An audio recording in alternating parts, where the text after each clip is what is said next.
Hello. आज हम noun के सबसे अच्छे दोस्त एडजेक्टिव पे 5 मिनट की एक मास्टर क्लास करने वाले हैं। अगर सेंटेंस आपको भी कभी कभी अधूरे और कंफ्यूजिंग लगते हैं ना, तो इसका सॉल्यूशन आज मिल जाएगा। तो चलिए शुरू करते हैं। तो प्रॉब्लम आखिर है क्या? देखिए, प्रॉब्लम तब शुरू होती है जब नाउन यानी कोई भी नाम वाला शब्द सेंटेंस में अकेला होता है। जब ऐसा होता है ना, तो वाक्य एकदम बोरिंग और मतलब कुछ क्लियर नहीं होता। अब सवाल ये उठता है कि सेंटेंस इतने कंफ्यूजिंग क्यों लगते हैं? इसके पीछे एक छोटा सा राज है और आज हम उसी राज से पर्दा उठाने वाले हैं। जरा इन सेंटेंसेस को देखिए। Boy is here, car is there, house is big. दिमाग में सवाल उठते हैं ना, है ना? भाई, कौन सा लड़का, कैसी कार, कौन सा घर? कुछ भी तो साफ नहीं है। और इस प्रॉब्लम का सल्यूशन है नाउन का बेस्ट फ्रेंड। जी हां, एडजेक्टिव। आप इसे कहानी का वो हीरो समझ लीजिए जो नाउन को बचाने आता है, उसे स्पेशल बनाने आता है। तो एडजेक्टिव का काम क्या है? बहुत सिंपल है। एडजेक्टिव नाउन का वो दोस्त है जो उसकी कोई खूबी बताता है, उसके बारे में कुछ खास बताता है, मतलब नाउन को भीड़ से अलग दिखाता है। ऑलराइट, अब आते हैं आज के सबसे जरूरी पार्ट पर। एडजेक्टिव्स को समझने के लिए ना बस 3 मैजिकल सवाल याद रखने हैं।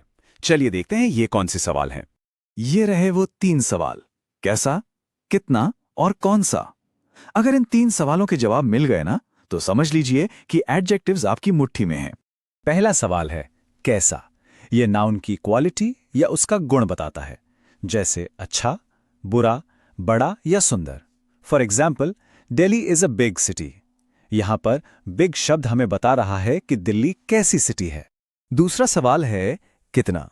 ये उन चीजों की क्वांटिटी या मात्रा बताता है जिन्हें हम गिन नहीं सकते, जैसे बहुत, थोड़ा या कुछ। मिसाल के तौर पर, आई हैव मच वर्क। यहां मच काम की मात्रा बता रहा है। और तीसरा सवाल है कौन सा। ये किसी खास नाउन की तरफ पॉइंट करता है, इशारा करता है, जैसे this, that, my, your. Example देखिए, दिस बुक इज माइन। यहां पर दिस एक खास किताब की तरफ इशारा कर रहा है। इन 3 सवालों के अलावा एक गोल्डन रूल भी है जिसे कभी नहीं भूलना है। यह बहुत सिंपल है पर बहुत बहुत जरूरी है। और वो रूल है, एडजेक्टिव हमेशा नाउन से पहले आता है। जी हां, इंग्लिश में खूबी बताने वाला शब्द हमेशा उस चीज के नाम से पहले आता है जिसकी वो खूबी है। यहां देखिए, एकदम क्लियर हो जाएगा। गुड बॉय सही है, बॉय गुड गलत। रेड कार सही है, कार रेड गलत।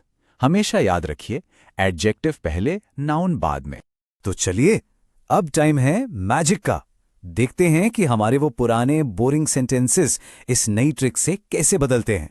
और ये देखिए, बॉय इज हियर अब बन गया गुड बॉय इज हियर।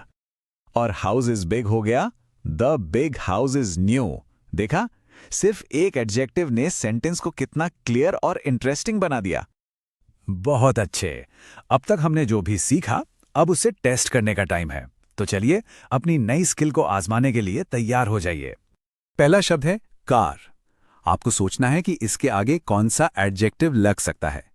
लीजिए कुछ सेकंड्स और सोचिए। क्या सोचा आपने? कुछ सही जवाब हो सकते हैं रेड कार, बिग कार या फिर न्यू कार। बेसिकली कार की कोई भी खूबी बता सकते हैं। अगला शब्द है गर्ल। इसके लिए एक अच्छा सा एडजेक्टिव सोचिए जरा। बहुत अच्छे जवाब हो सकते हैं गुड गर्ल, ब्यूटीफुल गर्ल या स्मार्ट गर्ल। शाबाश। और अब लास्ट वाला, ये थोड़ा ट्रिकी हो सकता है। वर्ड है वाटर। सोचिए इसके लिए कौन सा एडजेक्टिव फिट बैठेगा। इसके लिए सही जवाब होंगे सम वाटर या मच वाटर। क्यों? क्योंकि पानी को हम गिन तो सकते नहीं, इसलिए यहां पर कितना वाला एडजेक्टिव लगेगा। बहुत बढ़िया, ऑसम। तो एडजेक्टिव्स का जो मेन कॉन्सेप्ट है वो तो अब समझ आ ही गया है, पर अब बारी है इसे रियल लाइफ में यूज करने की। तो ये रहा आपका अगला मिशन। तो फटाफट से याद कर लेते हैं। एडजेक्टिव नाउन का दोस्त है। ये 3 सवालों का जवाब देता है, कैसा, कितना और कौन सा। और ये हमेशा नाउन से पहले आता है। अब आपका होमवर्क, गुड, बिग और माय, इन तीनों को यूज करके एक एक सेंटेंस बनाइए और नीचे कमेंट्स में लिखिए। देखते हैं किसके सेंटेंस सबसे